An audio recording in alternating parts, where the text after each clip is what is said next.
What's up, guys? Today I figured, since I've had a few requests about going through the instrument panel, I figured I'd do that today. It's a little bit different. We'll just run through it from top to bottom. Get my helmet out of the way here. So yeah, this is the battery switch. Turn this on so it's easier to see.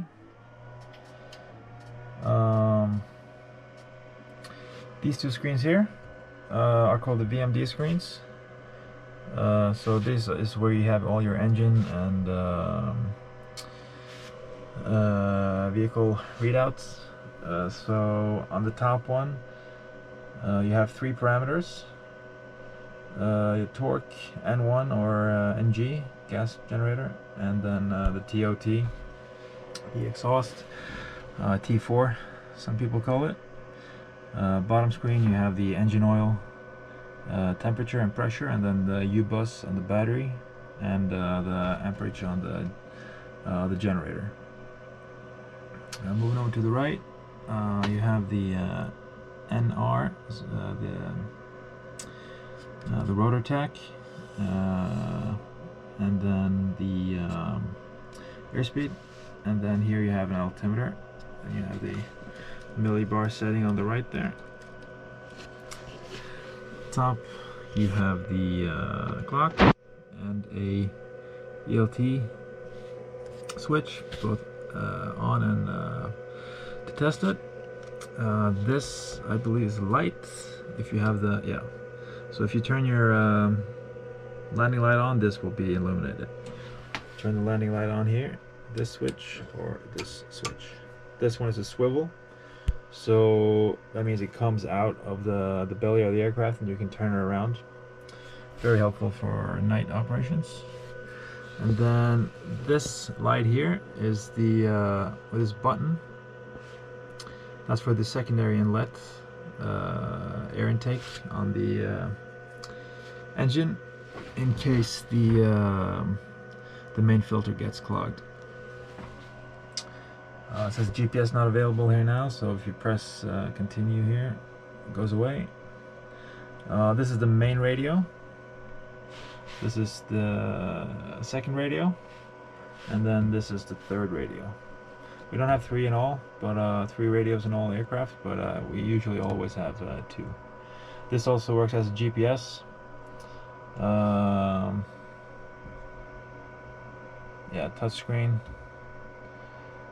But I don't use it for GPS because we have this iPad, which is way better, in my opinion, with the moving map for and AirNav Pro. But I do use the time here, or the timer, to change the frequencies. You can either press like this and then type it in, 118. 350. I've never used that. Or you can just use this switch here, or this knob. Change it, press the top one. Yeah, GPS. I don't really use this too much, so I don't really know that much about it. But it's basically like any other Garmin GPSs. Further down, the switches. Generator gets turned on when you are in idle. So when N1 gets to 67, that's when you turn this on. Horn. So that's the switch has to be up like this for any of the horns to work. And that's either on the warning panel, so if you get a warning light, a red warning light, or the low RPM, or over limit. So if you're pulling too much power when you're lifting, you will not hear anything unless this is on, but you will hear an audible warning if you have it on. Avionics, turn this on. I'll do that very last so we can look at the these screens here, but it makes a lot of noise, so I'm gonna do that last. Underneath here you have the fuel pump. That's used for starting, and if you have low fuel pressure, but that's like an emergency, so I never had to use that. But I used it for starting. The pitot, it's the pitot heat for the pitot tube and the front of the aircraft. Warning light test, so press this and then everything lights up like a Christmas tree. So that's the initial test you do in the morning to see that all the lights go on, and then letting it go. You should have 4 yellows and 4 red lights.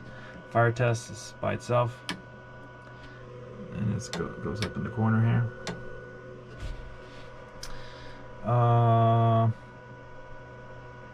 Yeah, let's do the switches on the side here. Crank is used for cranking the engine after either an aborted startup or use it also for engine when you wash the engine. So the mechanics will use that to blow the air through the engine. Accutest is used to depressurize the tail accumulator, as well as isolate the accumulators on the main rotor head, so that you only have the given set of pressure left in the accumulators that you use if you lose hydraulic pressure. Well, you actually wouldn't use this if you lost hydraulic pressure, but if you use this, it would be as if you lost hydraulic pressure. You have about I don't know how many movements, but let's say 5 movements in either axis with the cyclic, and then if you use the collective, you're going to drain it really quickly. But well, yeah, that's another. Do that another time. Float arm is how you arm the floats if you have them equipped. I do have floats equipped now. I don't know if you can see that. Barely see the gray ones there. So this needs to be on, and then this is the firing mechanism. Open this switch, press that button. COM1 just turns off the this COM panel and the main radio. We'll talk about this in a bit. Sling, this needs to be on if you're flying sling, to activate the low release and the electrical belly release on the helicopter. Mirror de-ice, yeah, it says on, so I guess that's the mirror de-ice for the mirror. Never used it. I've been flying icing conditions. That's the wiper, so press that and you will turn the wiper on, and that is not a good thing to do today because it's very dry and there's a bunch of sand on the window already, so now just screw the window up completely. Moving down here, there's a few switches on the collective. If you see here, that's the collective lock here, and then as we said, float arm, and this is the hydraulic cutoff, like so. One swivel landing light and one normal landing light. This is just a spare. This used to be our release for the sling, which I'm glad they changed this. Yeah, so let's look at the turn this off. I wonder if that works.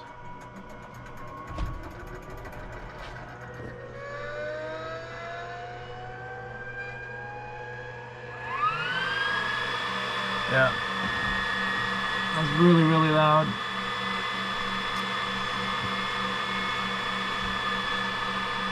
So just get by the tests. Now this right-hand screen will show you a 3D imagery of where you're flying based on the GPS data.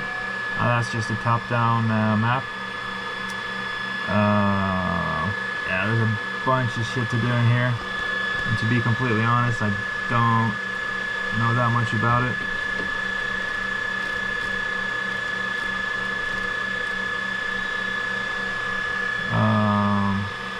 Yeah, but basically it's a primary flight display, I think it's called. You have your ground speed, true airspeed, or sorry, your airspeed, your ground speed, your true airspeed, and then you have a wind vector, which is kind of helpful sometimes.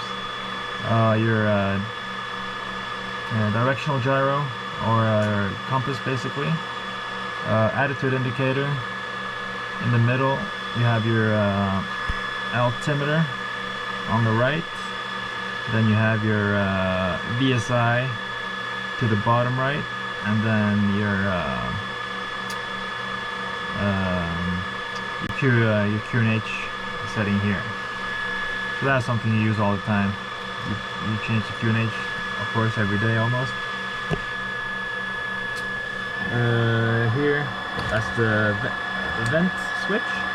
It's not the switch, but the vent lever, I suppose you can say. So basically it opens up for the air inlet in the nose to let fresh air into the cockpit. Oh, this one we didn't talk about. So this is the I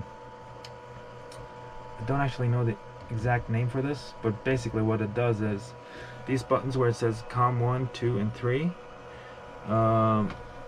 So this is where you can listen. So now, right now, I'm listening on COM 1, 2, and 3.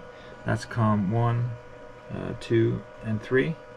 But I'm only talking on mic 2, so that's the microphone is on the second radio, or COM 2. If I change this, I'm talking on this radio. And that's very helpful because you're going to have different frequencies set in, both for talking and for listening on each of them. So normally, flying close to the control zone, you could have the control tower on this one to monitor, and then you could have your ground operator or task specialist on this radio, and also you can have, for example, local frequency on this one technically, and then you can just switch between them, so you always hear all communications from all three radios or all three frequencies, and then you can just switch between who you want to talk to. Also, this can be done here if you press this switch. So I'm pressing that switch right now, this little hat switch, and to press it that way we can change between the frequencies on this radio. So that's really nice. Down on the floor we have the cabin heat, and then the window heat, or fog, and like to demist the windshield when it's hot or cold, rather. Hot inside, cold outside. This is the rotor brake. Locks in place. I don't know if you can hear it, but there's a small switch in here. So if the rotor brake is further behind than that, like if the switch is activated like here, you cannot start the engine with this one. So that's the engine starty switch. And then this is the fuel cutoff. So pull this back and you will cut the fuel to the engine. Yeah, that's basically it. Some light panels up here and the air, and then you have the camera mounted in the roof here, or ceiling rather. The camera and the GPS tracker that records, I think, something like the last 30 minutes or something, so that if you're in a crash you can go back and look at the last 30 minutes or something like that. Yeah, actually I don't know too much about that thing.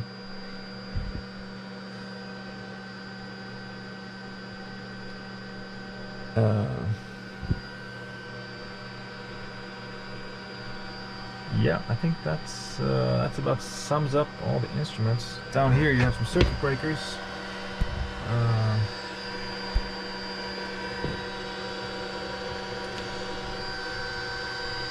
Circuit breaker, and then the last panel here. So 3 circuit breaker panels. Don't use that too much at all, basically. You just check it on the pre-flight that all the circuit breakers are in, and yeah. that's basically it.